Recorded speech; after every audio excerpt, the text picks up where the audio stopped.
नाना काही आपण साधे 1000 रुपये देऊ शकत नाही? एवढं गरीब झालोय का आपण? का काय झालं? अहो गल्लीतली सगळी लोक चिडवत होती मला काल कमानीसाठी आपण 1000 रुपये भरले नाहीत म्हणून. वर्गणी? नाना सुमन म्हणली होती मला काल गावातली पोरं आली होती. ते फाट्यावर विक्रमच्या नावानं कमान उभी करायची का नाही त्याच्या वर्गणीसाठी. आणि घरात नेमकं काहीच पैसे नव्हतं. वहिनी आम्हाला वाटलं तुम्ही सांगितलं असेल नानांना. ध्यानातच नाही राहिलं बघा माझ्या. देवा विठ्ठला, विक्रमसाठी आपण करू तेवढं थोडंच आहे. तो आपल्या घरातलाच होता. नाना आपण देऊया 1000 रुपये. वय बाई, मला बी राहून राहून त्याचं वाईट वाटायला लागलंय. अहो घरटी कमीत कमी 1000 रुपये तरी द्यायचंच असं ठरवलंय पोरांनी. नाही देऊ आपण, द्यायला माझी काहीच हरकत नाही. पण गावातल्या समजांना एवढं देणं जमणार आहे का? अहो, दिलेत नाना, सगळ्यांनी दिलेत. फक्त आपण आणि शीतलताई राहिलोय. त्याच्यामुळे तिच्यावर पण चिडले होते सगळेजण. अहो ती बी तसंच म्हणत होती, ज्याला जेवढे जमतील तेवढेच द्या, उगाच सक्ती करू नका. अरे मग बरोबरच आहे की तिचं. अहो काय बरोबर आहे नाना? मला सांगा, कमान बांधायची म्हणजे पैसे लागणारच ना. आणि आता सगळ्यांना तुमच्या मर्जीने द्या असं म्हणल्यावरती कोण देणार आहे? आता हे तुला कुणी सांगितलं? मला आपला गोट्या दादा म्हणत होता.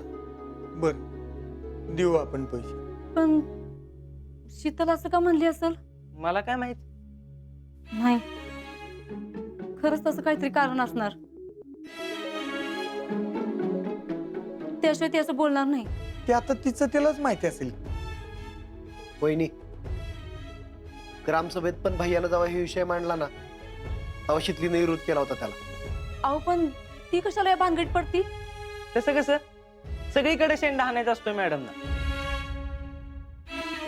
चौऱ्या अरे तसं नाही रे काका, वागतीही आणि मला सगळं ऐकून घ्यायला लागते. मोठी बहीण आहे तुझी, बोलताना जरा विचार करत जा. तुम्ही फक्त वर्गणीचे पैसे द्या, मला बाकीचं काय म्हणायचं नाही. बर आजच देतो मी.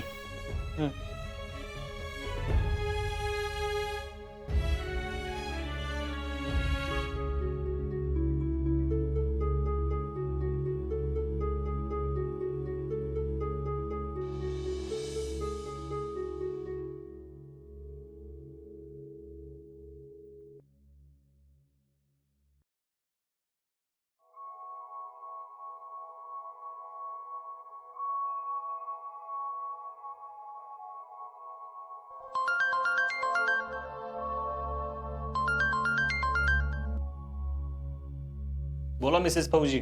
मी काय, तुम्हीच बोला. तुम्हीच सांगा, कसा गेला आजचा दिवस? गेला ठीकच. शीतले काय झालं ग? काय नाही, कुठं काय. शीतले काय झालंय? अहो ते कसं सांगू नाही कळत मला. अहो त्या भैयानं गावातल्या सगळ्या पोरांना कमान करायची म्हणून नादवलंय आणि सगळ्यांकडनं पैसे गोळा करून रावल्याकडे दिलेत. त्या भैयाच्या डोक्यात ना नक्कीच काहीतरी शिजतंय. हे आता या कमानीचं काढलंय आणि याच्या अगोदर तोच सगळ्या पोरांकडे गेलता आणि त्यांना सांगून आलता की प्रॅक्टिसला जाऊ नका म्हणून. आता अजून नवीन काय फॅट करणार आहे कुणाच ठाऊक.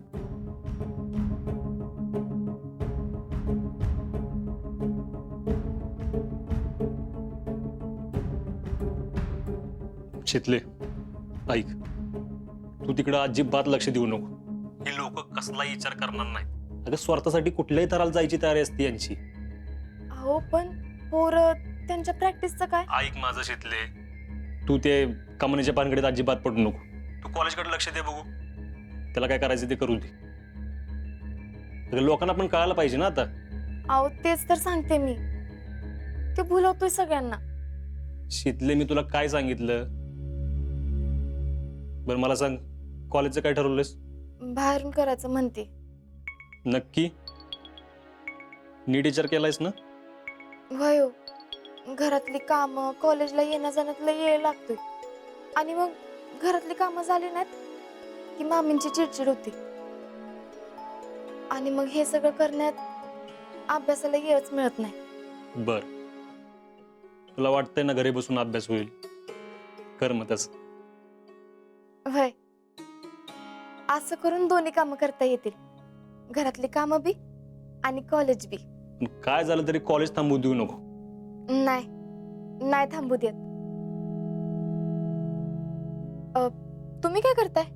मी मी काय कपडे धुतोय बाई.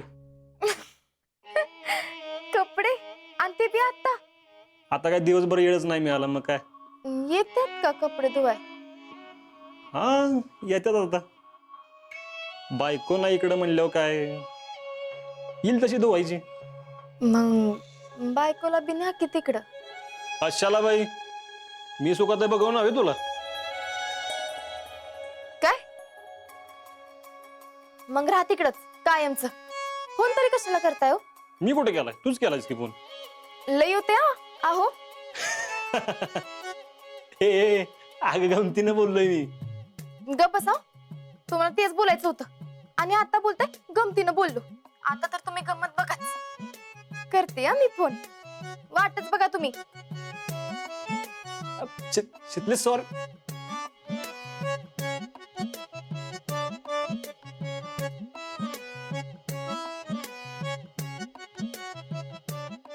अगं शितले, तू इकडे यावी म्हणून मी धडपड करतोय, मग तुला आत्ताच सांगून काय उपयोग आहे?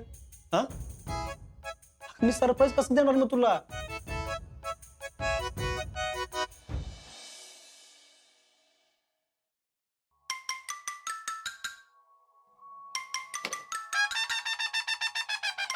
What a surprise!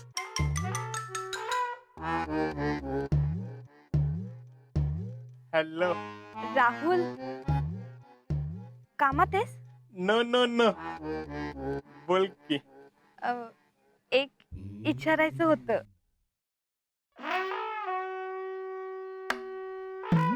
काय विचार की. मी कविता केलीये पण अर्धीच झालीये. पुढच्या 2 ओळी सुचतच नाहीये. मग तू सुचवशील? मी वय, म्हणजे तू पण कविता करतोस ना, म्हणून. हा, सुचत की. ऐका, तूच ध्यास, तूच श्वास, तूच अंतरेची स्पंदने.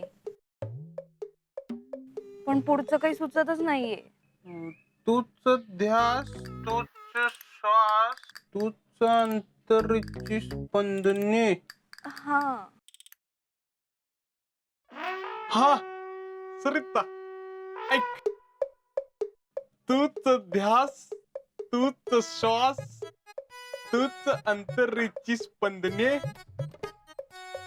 रे ओढ झाली आता अनावर, ये ना लवकर जुगारून बंधने.